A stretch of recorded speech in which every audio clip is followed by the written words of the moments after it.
8 ways to get your mojo back is tonight's topic.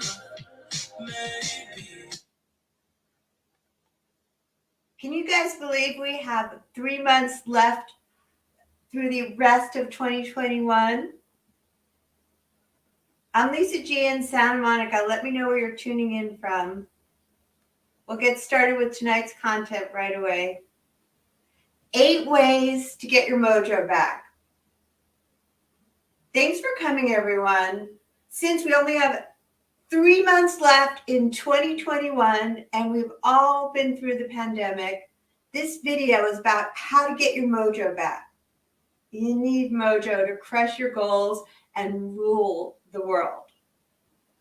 In the movie Austin Powers, Dr. Evil speaks about mojo, meaning your self-esteem, self-confidence, and sex appeal.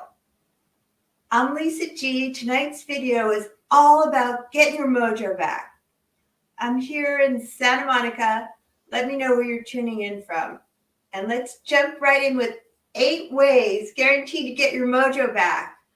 Let me know if you're here live with me with a 1 or a 2 if you're catching me on the replay. Step number 1 is we all have to accept the facts. Waiting for the facts to change is just wishful thinking.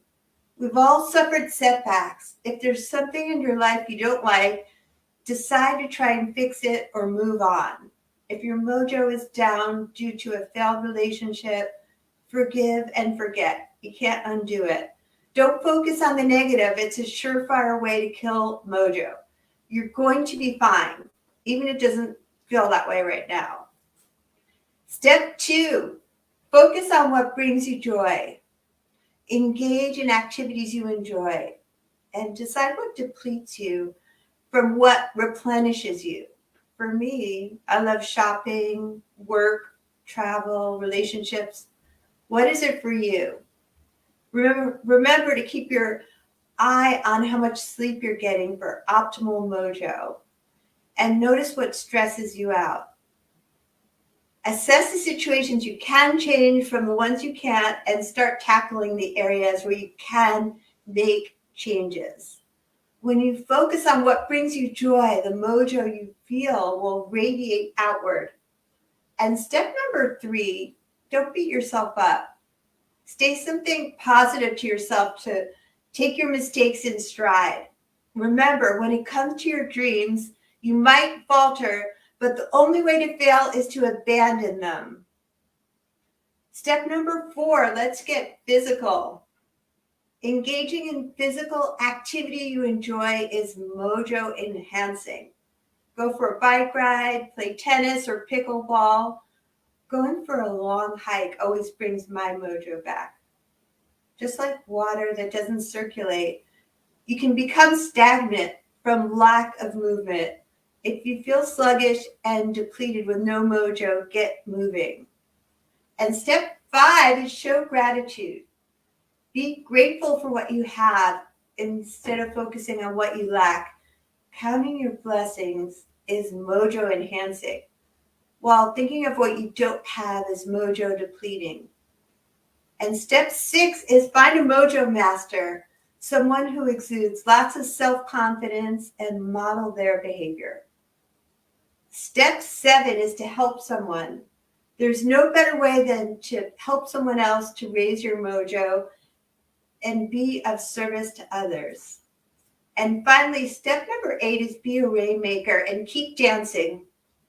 If your mojo is low, there was a village that was famous for miles because its rainmakers were successful in making it rain 100% of the time. The surrounding villages were amazed at this remarkable success, so they sent a representative to observe what they were doing differently. And it turns out the reason for their perfect track record was simple. Their rainmakers wouldn't stop dancing until it rained. Follow their lead. Whatever your most important goal is, refuse to stop dancing. That is, take the necessary action to achieve your goal until you've succeeded. I launched my podcast about how to be unstoppable, unshakable, unbreakable during the pandemic because it was hard for me too. For a quick boost of motivation anytime, go to the podcast Whole CEO with Lisa G. Learn from the top influencers how to go from stuck to unstoppable.